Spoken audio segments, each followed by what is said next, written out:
If you're looking for a pot roast recipe that will have your grandma hire a hitman to get that recipe from you, look no further. This low-calorie, high-protein pot roast recipe will have 360 calories and 50 grams of protein. Slow cooker recipes like this one we're making today and the BRC, I'll link somewhere up here above. If you like tasty chicken breast, that's also low-calorie, high-protein. Because number one, they're super healthy and they make eating vegetables just a little bit easier.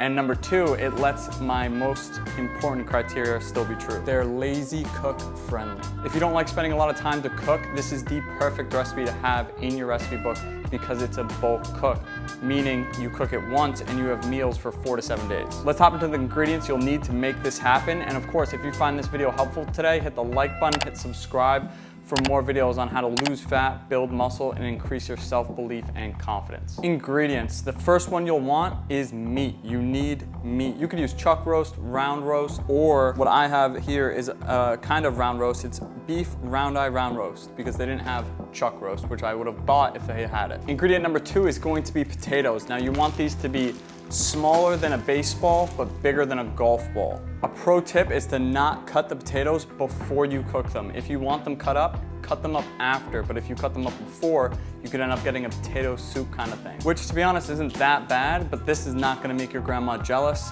and she won't be begging you for that recipe. Ingredient number three is going to be thick carrots. Now that's with 2 C's. I like to snack on baby carrots from time to time, but do not use them here. They're going to do the same thing as small or cubed potatoes if you use that. So get some thick, girthy carrots to make your grandma quiver and move on. The next ingredient is celery. This is completely optional. I'm using it number one because you'll barely notice it, and number two, it'll add 2 very nice things. Number one, some extra vitamins and minerals. I know, boring but healthy. And number two, it will voluminize the meal, which will bring you more satisfaction every time you have this meal. Next up, we have chicken broth. I don't believe this matters so much, so if you have another broth that you like, go with that. Also, if you have a favorite broth, let me know down in the comments and recommend me one because I do not. After that, we got some small things like some onions, some garlic, some thyme, and some W sauce. I definitely know how to say those things, by the way, I promise.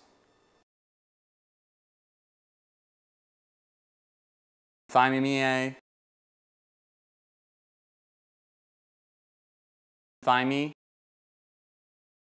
W sauce. Now really quick, before we hop into the cooking directions, we have to go over how to prep the onion and garlic. So how to mince the garlic first is peeling the skin off of the garlic, and then you place the cloves on a cutting board and smash it down with a knife. Now this is the most important part. When smashing the garlic cloves down with the knife, you need to pretend that garlic clove is that friend or family member that when you're eating a pizza or a piece of cake, they say, "Why are you eating that? Aren't you supposed to be healthy?" Or when you refuse to eat a piece of cake or a piece of pizza because you don't want it, they say, "Oh my God, you're not having some pizza and cake?" Then just start cutting and chopping it up after you've smashed it until you get tired. And then here's how you'll be cutting the onions.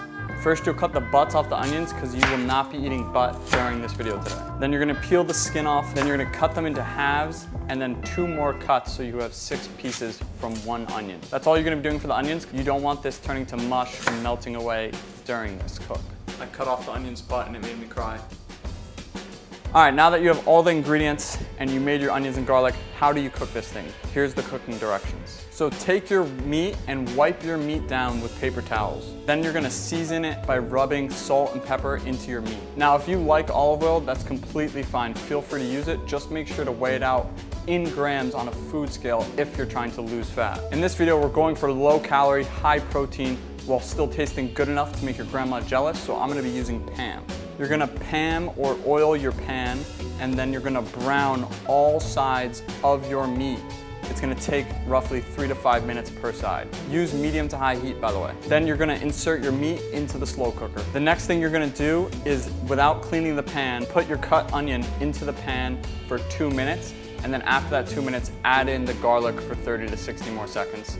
Then transfer all of that into the slow cooker. Now again, without washing the pan, without changing it, you're gonna put your broth, some W sauce, about 2 to 3 servings, your thyme in the pan for about 30 to 60 seconds. Now don't pour this into the crock pot just yet. You want it to be about halfway up to your meat while it's in the slow cooker, so always go conservative. You don't wanna have to be ladling sauce and liquid out of the crock pot when you could just be adding more if you undershoot it. So for the broth, shoot for 1 to 2 cups to start. So I said don't pour it into the crock pot yet, right? So you're gonna take it off the heat and you're gonna put your potatoes and thick carrots into the crock pot, then pour your liquid over the entire thing. Now for the part that gets everybody that you live with asking what smells so good, and maybe they start eating it when it's not even done and asking if they could have some when it's done. And of course you'll agree, but only if they call your grandma after and tell her how good it was. So this is gonna cook on low for 8 to 9 hours. And if you're gonna be using celery, you're gonna add that in at the 4 to 5 hour mark, about halfway, right? So it doesn't turn to absolute mush. Now when it hits the 8 hour mark, go and check on it. Stick a fork in it, and if it goes in easily and you could twist it and take a bite off, that is done. If not, just wait another hour, it will be ready. All right, it has been 9 hours. It's time to go check on it, see if it's tender or not. 360 calories and 50 grams of protein. Now, the serving size can really be whatever you want it to be, but for this video, I'm doing 360 calories and 50 grams of protein. And yeah, the calories in this, even though I've already eaten about 1/4 of it, are going to be a little bit higher because I'm not tracking the carrots, the onions, the little bit of W sauce that I used, and the chicken broth. The reason I'm doing this is because I don't see it as something that's sustainable for me to be doing right now, just because I'm okay with getting a little bit of slower results. So how am I actually tracking the calories and protein? In this, I weighed out the meat and the potatoes separately, of course, and then put that number in grams in MyFitnessPal. So every time I go to my big bowl that I put in the fridge and I want some of this, I'm gonna weigh out the meat, I'm gonna weigh out the potatoes, track that in MyFitnessPal, and realistically it really has probably 30 to 60 calories more. So it's really not gonna be a big deal. Nobody got fat from eating carrots and onions that they didn't track. However, if you're somebody who is in their meticulous stage of dieting right now, you're tracking everything. Sometimes I do that myself. If I hit a plateau, I support that completely. If you liked this video, make sure to check out the playlist. I'll link up here in a YouTube card for all of my low-calorie, high-protein meals and recipes. But before checking that playlist out, make sure to hit that subscribe and like button if you got value from this. I'll talk to you soon.